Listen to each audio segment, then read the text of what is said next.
मेरे पार्टी शिवसेना और हमारे नेता एकनाथ शिंदे जी की तरफ से इस बिल का पूरी तरीके से समर्थन करता हूं। और आज एक ऐतिहासिक दिन है।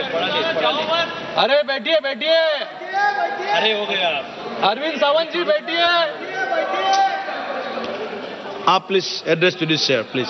आज सबसे बड़ा महत्वपूर्ण दिन है, उस पर भी आऊंगा। महत्वपूर्ण दिन है कि पहले 370, फिर ट्रिपल तलाक, और आज सीए, और आज गरीब मुस्लिम भाइयों के उद्धार के लिए ये वक्त का बिल इस सदन में लाया गया है। आज यहां पर कुछ साथी, अरे पुराने नहीं, अभी भी हो सकते हो, उनको तो पहला प्रश्न मुझे पूछना है कि आज हरी जैकेट जो है बुधवार के लिए पहनी है या आज वक्त के लिए खास करके अरविंद सावंत जी ड्रेसअप करके आए थे। यहां पर मुझे उनका भाषण सुनते वक्त बहुत वेदना हुई, बहुत ही शॉकिंग था कि अरे वक्त पे ही बोल रहा हूं बाबा, इधर देखिए, इधर इधर सामने। मुझे इनसे आपसे बात कर रहा हूं सर, सामने देखिए। इनसे मुझे यूबीटी वालों से प्रश्न पूछना है, अपनी अंतरात्मा से इनको प्रश्न पूछना चाहिए कि बाला साहब आज होते तो ये क्या आज ये भाषण कर पाते यहां पर? आज इस सदन में एक बात साफ हो गई, ये यूबीटी वाले किसकी विचारधारा को मान रहे हैं और ये बिल का विरोध कर रहे हैं। इनके पास एक सुनहरा अवसर था अपनी गलतियों को सुधारने का, अपने इतिहास को संभालने का और विचारधारा को जिंदा रखने का, जिसके लिए कभी बाला साहब ठाकरे जी ने आंदोलन किया था। लेकिन अफसोस यूबीटी वालों ने उस विचारधारा को तो पहले ही बुलडोजर के तरह जो है सुरोड़ मरोड़ दिया है। बाला साहब की जो विचारधारा थी वो स्पष्ट थी, हिंदुत्व की रक्षा, देश की एकता और बाकी धर्मों के लोगों के लिए सम्मान। लेकिन आज अगर बाला साहब यहां होते तो यूबीटी का डिसेंट नोट यहां पर अगर पढ़ते तो उनके आत्मा को बहुत वेदना जो है होती। मैं यहां पर यूबीटी का एक डिसेंट नोट जो है लेकर आया हूं। इन्होंने यहां पर कहा है कि नॉन मुस्लिम मेंबर वक्फ बोर्ड में नहीं होने चाहिए, और उसके ऊपर वो वकालत वहां पर कर रहे थे कि जो बाला साहब हमेशा हिंदुत्व के लिए लड़ रहे थे, मुझे लगा इनको सिर्फ हिंदुत्व से एलर्जी थी, लेकिन आज हिंदुओं से भी एलर्जी जो है यूबीटी को होने लग गई है आज। और एक डिसेंट नोट में उन्होंने पॉइंट कहा, protect and preserve the properties which are personal properties dedicated by various rulers, nawabs and zamindars. हम ऐसे ही नहीं कहते कि औरंगजेब के विचारधारा पे इन लोग चल रहे हैं, अफजल खान के विचारधारा पे चल रहे हैं, लेकिन अभी उनके प्रॉपर्टी को प्रोटेक्ट करने के लिए खुलेआम जो है पत्र लिखने का काम भी यूबीटी वालों ने किया है। और इन्होंने यहाँ पे अभी कहा वैंडलाइजेशन ऑफ द औरंगजेब टूम, मतलब कौन से विचारधारा पे जो है यहाँ पर चल रहे हैं। जो औरंगजेब आज महाराष्ट्र में आया छत्रपति शिवाजी महाराज जी को पकड़ने के लिए, छत्रपति संभाजी महाराज जी को हालाल करके जिन्होंने मारा, आज उनकी वकालत करने की नौबत जो है कांग्रेस के साथ खड़े होने के बाद इस यूबीटी पे आया। इन्होंने कभी पत्र लिखा नहीं, जब पालघर में साधु हत्याकांड हुआ तभी इनके मुंह से कुछ भी निकला नहीं, तभी चुप बैठे थे। लेकिन आज औरंगजेब के बारे में बात निकली तो यहाँ पे इनको जो है तिलमिलाट जो है यहाँ पर हो रही है। सुनने की आदत डालो।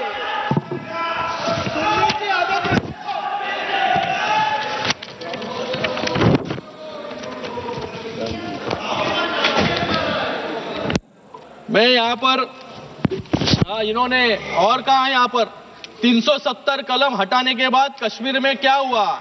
बाला साहब ठाकरे जी जब भी थे तभी उन्होंने कहा कि मुझे एक दिन अगर प्रधानमंत्री बनाएंगे तो सबसे पहले मैं 370 कलम को हटाऊंगा। आज वो 370 कलम को यहाँ पर क्यों हटाया, ऐसा प्रश्न पूछने का काम यहाँ पर कर रहे हैं। और उसी के साथ में राम मंदिर के बारे में भी कहा इन्होंने कि जो सपना बाला साहब ने देखा था राम मंदिर का, कि राम मंदिर बनाने के बाद क्या हुआ, ये भी प्रश्न पूछने की नौबत जो है यूबीटी पे आ गई है। मुझे लगता है कि आज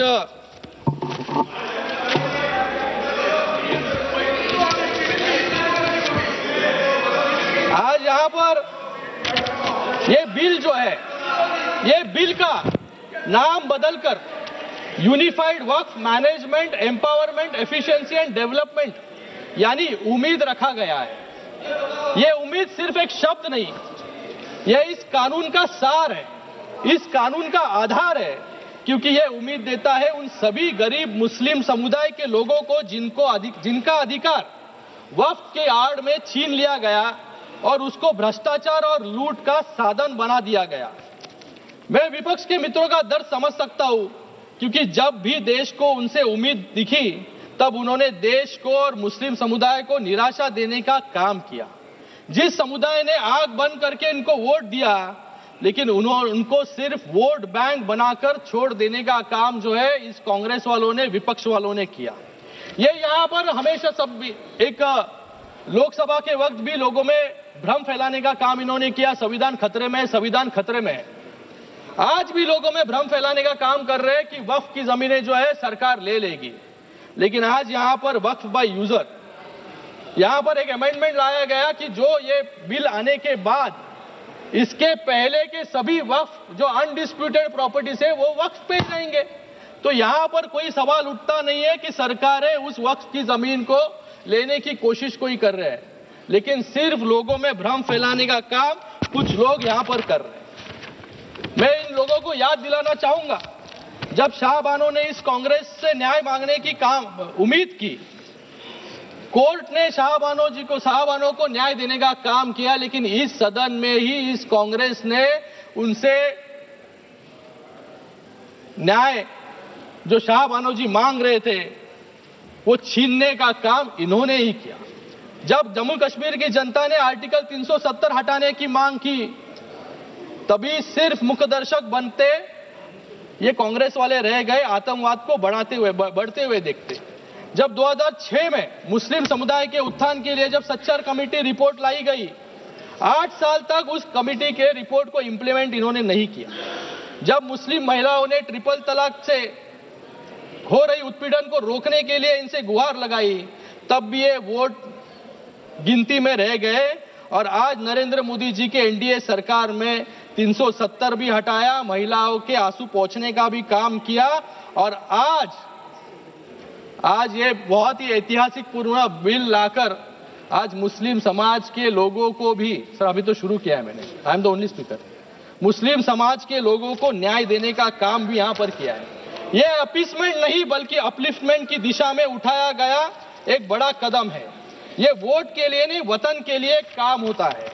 ये विधेयक किसी के साथ धोखा नहीं बल्कि हर वर्ग के साथ न्याय का माध्यम है। ये विधेयक मजहब की दीवार नहीं, विकास का द्वार बनाता है। और शायद इसलिए विपक्ष के साथी इतना जोर लगा रहे हैं कि इसको रोकने के लिए। मुझे इनसे पूछना है कि इन वक्फ की जमीनें जो लाखों एकड़ में है, 36 लाख एकड़ जमीन है, एक भी उदाहरण इनको देने के लिए मैं एक चैलेंज करता हूं कि जहां पर अच्छे स्कूल बने, अस्पताल बने हैं या स्किल सेंटर बने हैं या कॉलेजेस बने हैं, जिससे मुस्लिम बहनों को या स्टूडेंट्स को वहां पर मार्गदर्शन मिला हो या नौकरी मिली हो, ये एक भी उदाहरण नहीं है। गए 5 सालों में वक्फ की जमीनें बढ़ती गई, डबल हो गई, लेकिन इनकम जो है कम होते गया। जैसे किरण रिजिजू ने यहां पर कहा कि सिर्फ इतने सालों में 163 करोड़ 163 करोड़ रुपए रेवेन्यू, इतने लाखों एकड़ जमीन से। मतलब भ्रष्टाचार जो है इन जमीनों पर इतने सालों तक चलते आ रहा था, वो भ्रष्टाचार कंट्रोल करने के लिए, ट्रांसपेरेंसी लाने के लिए आज ये बिल आया है, तो इनके पेट में जो है दर्द यहां पर हो रहा है। हंसताय काय तुमच्यावरती लोक हसणार आता।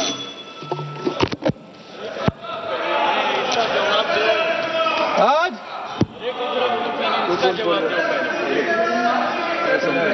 मैं यहां पर कुछ उदाहरण देना चाहूंगा। यहां पर इंडिया अलायंस के सभी साथी इसका विरोध कर रहे हैं, लेकिन आज इंडिया अलायंस का एक भी मुख्यमंत्री नहीं होगा जिन्होंने अपने कार्यकाल में वक्फ बोर्ड के भ्रष्टाचार पर इंक्वायरी नहीं की हो। हमेशा ये अनकॉन्स्टिट्यूशनल वाक्य जो है यहां पर बोलते रहते हैं। मैं कुछ उदाहरण यहां पर देना चाहूंगा। 2011 में ये तृणमूल कांग्रेस की सरकार बंगाल में थी और कांग्रेस केंद्र सरकार में थी, और ममता बनर्जी ने बंगाल में 1000 करोड़ के वक्फ घोटाले की सीबीआई जांच की मांग की थी। दिल्ली में 2019 में कांग्रेस ने आम आदमी पार्टी के खिलाफ मेमोरेंडम दिया था कि दिल्ली वक्फ बोर्ड में भ्रष्टाचार हो रहा है, जिसके अध्यक्ष आम आदमी पार्टी के विधायक अमनातुल्लाह खान जो जेल भेजे गए। उत्तर प्रदेश में भी समाजवादी पार्टी के शासन के दौरान अखिलेश यादव जी की सरकार में मंत्री रहे आजम खान ने वक्फ का मंत्री होते हुए, सही है ना भाई, सही है, बाहर आपसे तो बात किया मैंने, आपको पता है, वक्फ के मंत्री होते हुए खुल्लम खुल्ला लूट मचाई, सत्ता के संरक्षण में जबरन जमीनों को वक्फ संपत्ति घोषित करके अपनी निजी जागीर बनाने की कोशिश की। आज 50 से ज्यादा मामले उन पर दर्ज है और आज जेल में वो सलाखों के पीछे है। आप समाप्त कीजिए। कांग्रेस ने भी उनका विरोध किया था। ऐसा ही एक और उदाहरण सामने आया है दिल्ली में, जब कांग्रेस सरकार ने रातों रात 123 कीमती और प्राइम लोकेशन पर स्थित संपत्तियों को दिल्ली वक्फ बोर्ड को सौंप दिया इलेक्शन के पहले। और तेलंगाना में भी ऐसा ही उदाहरण है कि जहां पर तेलंगाना के चीफ मिनिस्टर ने यहां पर कहा सबसे पहला मैंने विरोध किया, लेकिन आज इसी तेलंगाना में सबसे ज्यादा लिटिगेशन है। 77,000 करोड़ से ज्यादा जमीन, 77,000 एकड़ से ज्यादा जमीन वक्फ के पास है, लेकिन सिर्फ 22,000 एकड़ जमीन विवाद मुक्त है। बाकी 55,000 जमीन जो है विवाद उसके ऊपर है, क्योंकि उन जमीनों पर गवर्नमेंट सरकारी संपत्तियां हैं और गवर्नमेंट के वास्तु जो है वहां पर बने हैं। केरल में भी ऐसे ही उदाहरण है। तो मुझे लगता है कि ये जो विपक्ष इसका घड़ी घड़ी विरोध कर रही है, ये विरोध जो है, ये विरोध सिर्फ अपने पाप छुपाने के लिए यहां पर कर रहे हैं, क्योंकि पूरे पाप अब जाले में आ जाएंगे। उन्हें डर है कि वक्फ के नाम पर की गई लूट, अवैध कब्जे और राजनीतिक सौदेबाजी अब दस्तावेजों में दर्ज हो जाएगी और जनता की अदालत में उनकी पोल खुल जाएगी। इसलिए पूरे जोरों शोरों से जो है विरोध करने का काम यहाँ पर कर रहे हैं। सर समाप्त कीजिए महोदय, समाप्त। और भी बहुत यहाँ पर उदाहरण है सर। यहाँ पर कुछ लोगों का मैं भाषण सुन रहा था सर। यहाँ पर गौरव गोगोई जी कह रहे थे कि लोग रिफॉर्म ला रहे हैं, बिल से समस्या बढ़ेगी। मैं कहता हूं यहां पर बिल से जरूर समस्या बढ़ेगी, लेकिन किसकी बढ़ेगी? जिन्होंने यहां पर लूट मचाया और भ्रष्टाचार किया, उनके लिए जो है यहां पर बिल से दिक्कतें जो है बढ़ने वाली है। यहां पर इन्होंने कुछ कहा कि अंग्रेजों के लिए मर्सी पिटीशन लिखा था। मैं यहां पर यूबीटी वालों से पूछना चाहूंगा कि बाजू में बैठ के जिन्होंने सावरकर जी को गाली देने का काम किया, उनके ऊपर प्रश्न पूछने का हिम्मत इन पे नहीं है। लेकिन ये भूल गए अफजल गुरु के लिए किसने पिटीशन दायर की थी, किसने जो है अफजल गुरु को। समाप्त कीजिए आप प्लीज कंक्लूड। मैं यहाँ पर अपनी बात समाप्त करने से पहले, ये जो बिल है 2011-12 में 25% मुसलमान गरीब रेखा से नीचे थे।